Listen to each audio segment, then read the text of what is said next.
Right.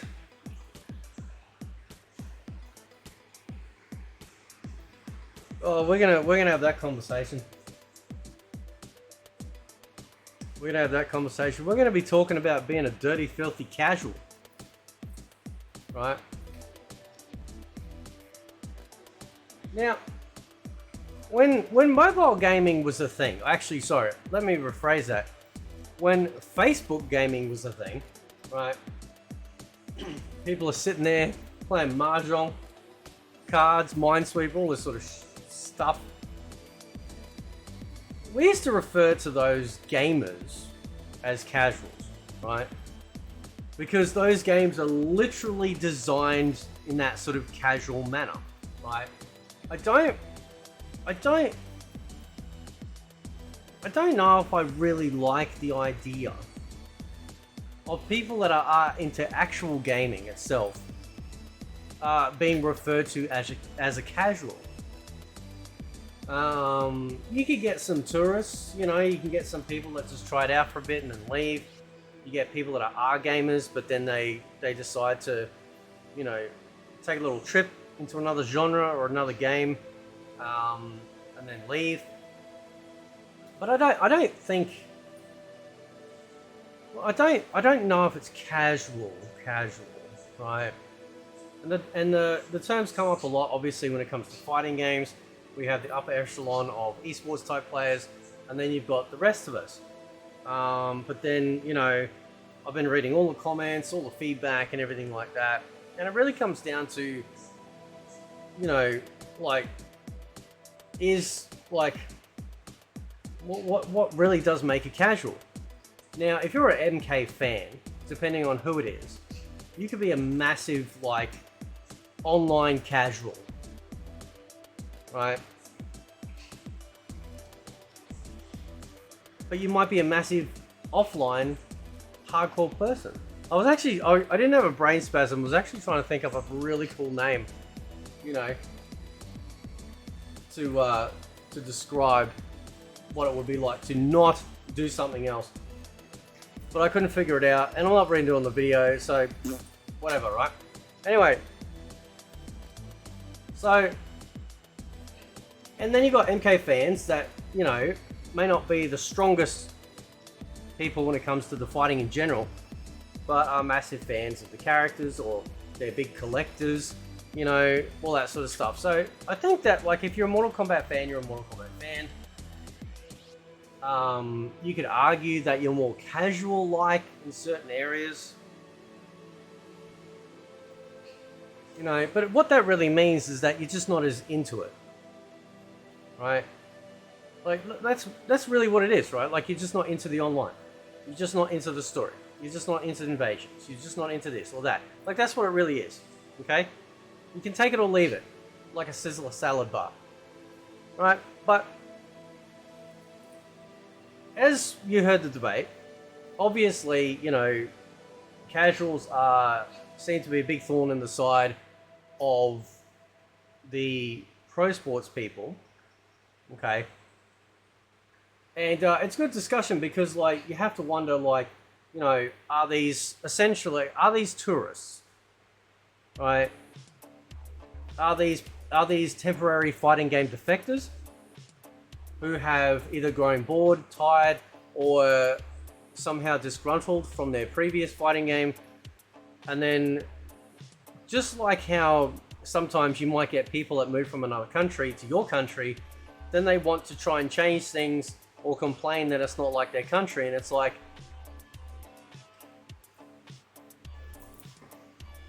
right? You know what I'm saying, right? You can lip read. Do you want to hear a dirty joke? I can tell you a dirty joke. Do you want to hear a dirty joke? I learned this back in high school. What do you call a naked girl sitting on a newspaper? A lip reader.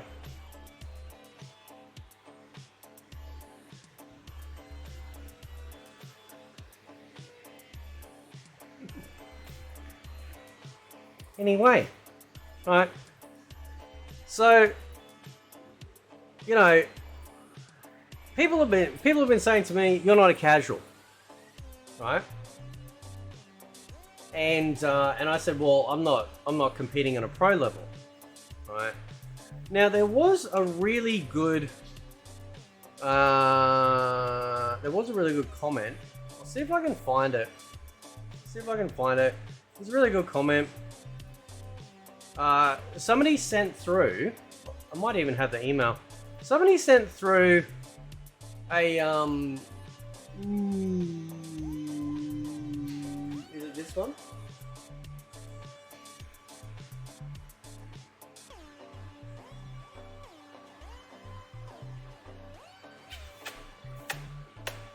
No, that's not. There's something else. There's something else I was going to talk about. So I'll see if I can find this this comment. Oh, here we go. Oh, hang on. Here we go. So this guy called Atomic X Fire, right? He wrote a huge ass post. See if I can pull it up on the screen. All right. Can we do that? Am I gonna show off stuff I shouldn't? No, I think we're good. I think we're good. Hang on.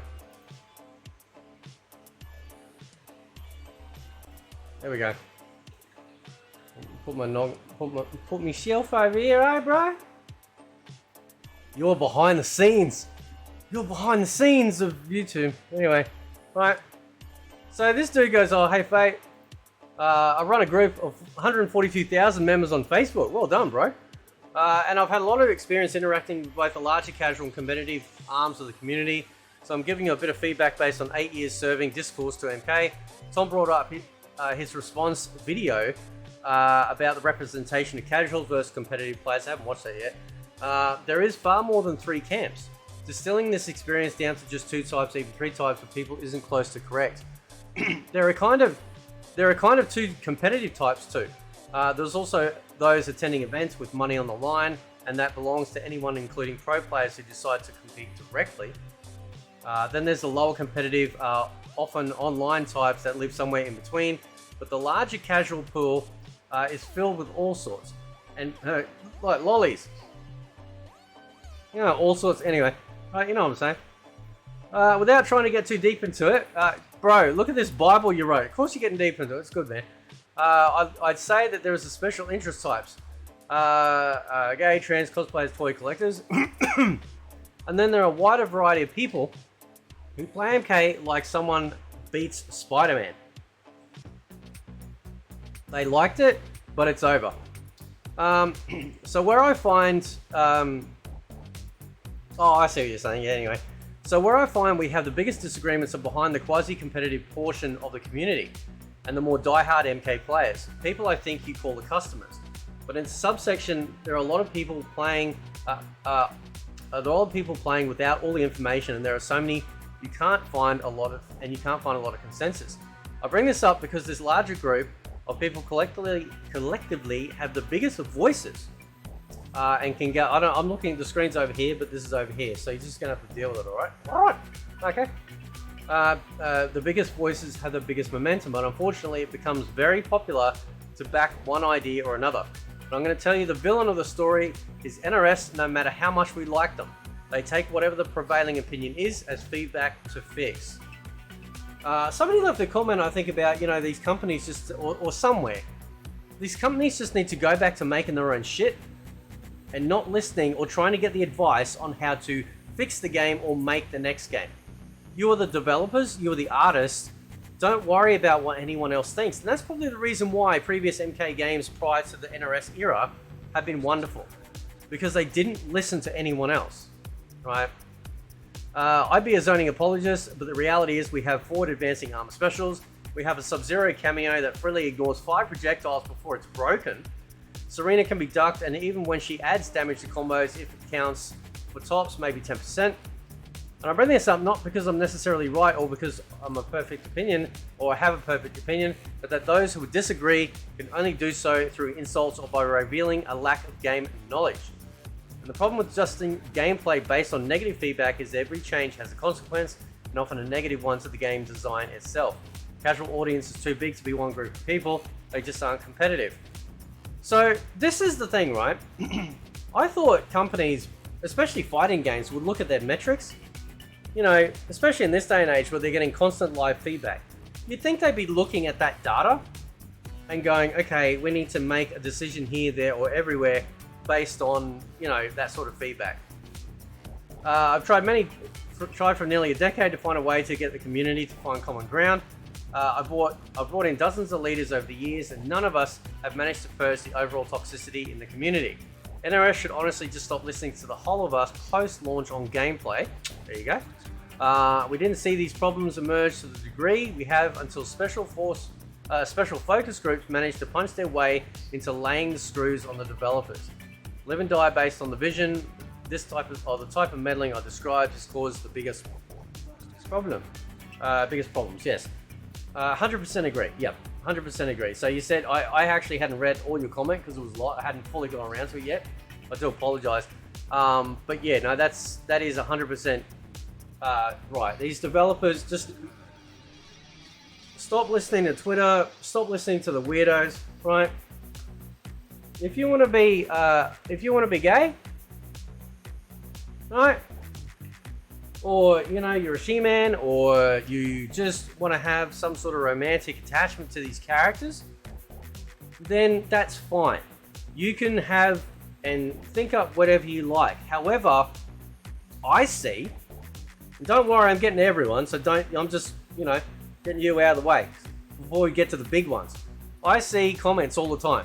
Please put this character in the game. Please put this character in the game. Oh, we need to have these two in a bromance and tag Ed Boon into it and all this sort of crap. No, stop it. Just write that shit on Tumblr. Nobody gives a crap about that, okay? Because at the end of the day, right, we want a decent fighting game, right? No one wants to play Mortal episode of Friends. Right. Secondly, okay, obviously, see, what happened with Baraka Cyrax stuff? Like, Cyrax, you know, because he was so powerful with that combination with Baraka, it was ruining the online experience, right? And then you can get down to the fact that they absolutely need to fix things with the online experience, okay? It's awful. It's awful everywhere. Like, they need to just figure it out. It's just crap. So, that's what I would do. Is, you know, trying to figure out who to listen to. Some people say listen to the pros. Some people, like myself, think that, well, you know, we all should have a voice because we bought it. But I think that these companies should just look at the metrics of, you know, the feedback from, you know, the actual game itself. If you suddenly see why certain characters are suddenly exploding, figure it out. Figure out whether or not it's broken. Figure out if it needs to be nerfed or not. Okay? And of course, you know, that bleeds over into the pro scene too, because, like, the pro scene, like, obviously, when they're training and working towards a goal, they're picking a character and a cameo, or whatever game it is, and so they rely on that. They practice, and then suddenly something comes along and it gets nerfed. Now, it seems that the NRS community is very toxic. I'm not sure why, actually. I've got a few ideas.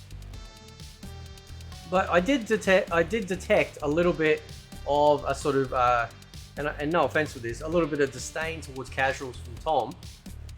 And that's fine. Like, I mean, you know, if you see a whole bunch of people affecting change on stuff that you've trained or practiced in, and then you go to a tournament and then they patch that shit, and then it's like, oh wow, I can't even use this anymore.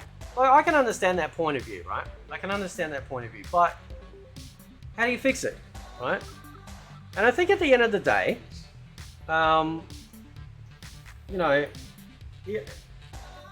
if we're not competing, which is a very tiny subset of any sort of gaming population, I also don't think we're casuals. I just prefer to think of us as Mortal Kombat fans, right? And a tourist can come in at any time and become a fan. There's nothing stopping them from not becoming a fan. All right, they can come in anytime. They can leave anytime. All right, but I think that the developers need to you know, they need to just make decisions based on their own feedback from the game itself, not the population. All right. But in saying that, though, it doesn't look like NRS have a good track record. Okay. So, you know, I think that, like, again, I'm not necessarily like, it seems that there's a lot of negative stigma with the term casual, right? Because what happens when you have a single player game? Like, I don't know, God of War, as an example, right? There's no multiplayer in God of War. It is a single player only experience. Now, if you choose to play on the story difficulty or just the easy difficulty, you know, you get through it, you've upgraded everything, and you've got all the weapons, you beat the story, and then somebody else comes along, and they do exactly the same thing, except beat it on the most difficult game mode, right? And then get all the achievements, right? Are they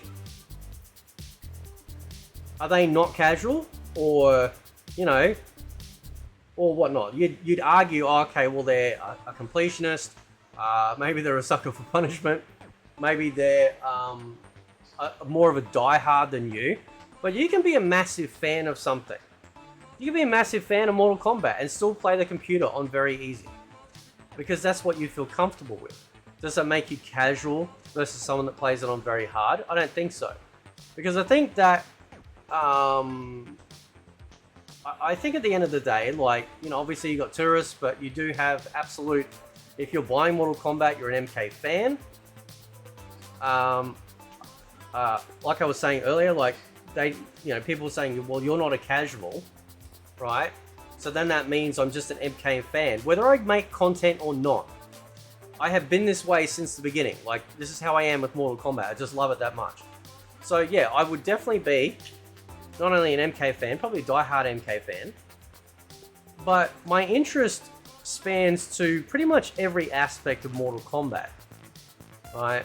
But that doesn't mean to say that somebody that only plays it on very easy, never goes online, only plays the story, isn't interested in other game modes, but they're just happy to play with the other characters in very easy mode, doesn't make them less of an MK fan than me, and therefore that wouldn't make us casuals, right? It's just that we've got different strengths and weaknesses or areas of interest in the game.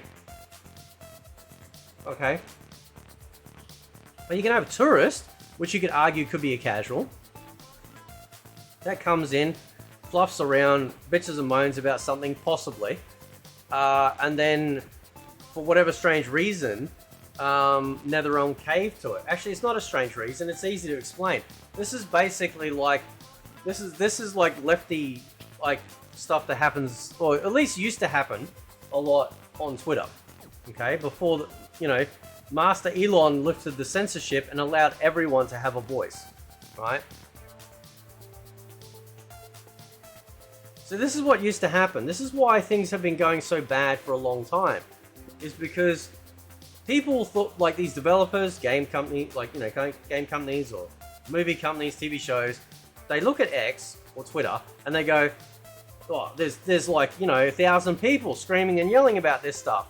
So it must be the metric for the entire world, and it's not. It's not even close, bro. Not even close, right? So they're still falling into that trap of looking at the internet and going, oh, this is indicative of everything else. Again, I've said this many times, that the problems with Mortal Kombat 1 are just something that has extended back all the way since Injustice 1. Whatever changed with the fighting engine has ruined it. And I've even said this with MK9. Okay? Actually, you know what? All the way back to Deadly Alliance. Suddenly making a game where you can do combos where you're not touching the other person, I think is a massive detriment to Mortal Kombat. Right? When you're fighting someone for real, okay, you're not all the way up here, you know, like 2 meters away, going punch, punch, and then kick, right? You might do a standard punch, but it's not a combo, right?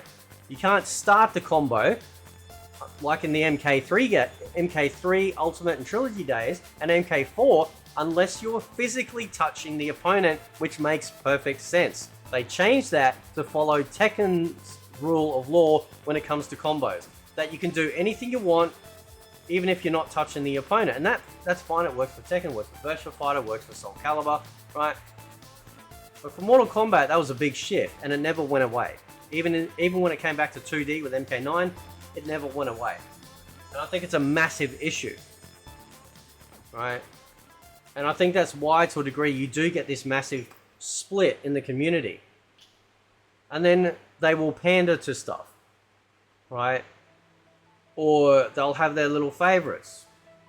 And then, you know, that creates further division as well, because it feels like, you know, you're not getting authenticity from people, you know, or it feels like only one part of the scene gets favoritism over others, you know, and that therein creates more division and more division and more division, right? MK9 probably might have been the last MK game that we actually had that it felt like the entirety of the MK community was on board, at least from my perspective. It could be different for others, but from my point of view, it seemed like we were all on board. MK9 was just like, wow, we're going back to the glory days. This is nuts. This is amazing. So, I identify as a filthy casual. I don't really think I am. I would consider myself a casual playing Tekken or Street Fighter. Actually, maybe more Street Fighter over Tekken, because I've started to put a little bit more work into it, really integrating myself further into it. So I'm starting to become more part of what I would consider the Tekken community, because I'm really starting to love a lot about it, and that's really getting me into it. So it's like a leveling up system. You start off with casual, right, or the tourist level. You come into the game, and it depends whether or not you want to plant your roots, or you want to go see what else is there. I mean, you can be a fan of anything, right? It's not just like one or the other. That's stupid Sith thinking, right? Absolutes, bro. It doesn't work. You can do whatever you want, right? But I really think, though, that you know, it's something that the developers, they have just got to ignore the people, okay? When it comes to like balancing and stuff like that, okay? Now, at the same time, and I realize what I just said, when you've got me and so many other people calling out so many issues with this game, that's the catch-22. When should they listen and when they shouldn't listen? They don't have to listen to me, they don't have to listen to anyone. But if they watch and look at their metrics, how many people are really spending money for Dragon Crystals? How many people are really logging in every day? And have they really sold 3 million copies? I bet you they sold 3 million copies to stores, which is actually what happens. That is considered a sale, because a store will buy that many copies. And if you're talking about GameSpot or EB Games, they're going to buy an absolute poo ton, and there's all those stores all over the world, right? But if they haven't gone into the hands of the people, then they actually haven't sold 3 million to the people. They've sold 3 million to the shops, and how many of those 3 million got out from there? So what they should do is they should be looking at their retention rate. How many people were really sticking around? How many people are logging in, like, by doing that, right? How many sales are actually gone into people's hands? They'd absolutely be able to see literally how many people have logged in, and that would determine how many people have actually bought the game, right? How many people are picking up the DLC? You know, how many people are refunding digitally? These are metrics to show whether or not people are unhappy. Then, and just then, you might go as a developer and go, okay, let's read the room. Let's see what other people are saying. Let's see if, you know, what we're seeing here marries up with comments and discussions that are going on in the real world. Okay? Look at your data. Then look outside of that and see whether or not it's just, you know, if there is a universal agreement or whatever. So, I don't know. But yeah, I mean, you know, like I'm definitely an MK fan, and I'd say everyone that's disappointed in this game, a lot of them are all saying very similar things, and they're all MK fans. So I don't really know where the casuals are. Does that make sense? Like, well, the tourists, if you will. So anyway, guys, I'll leave it there. Let me know what you think. Catch you next time.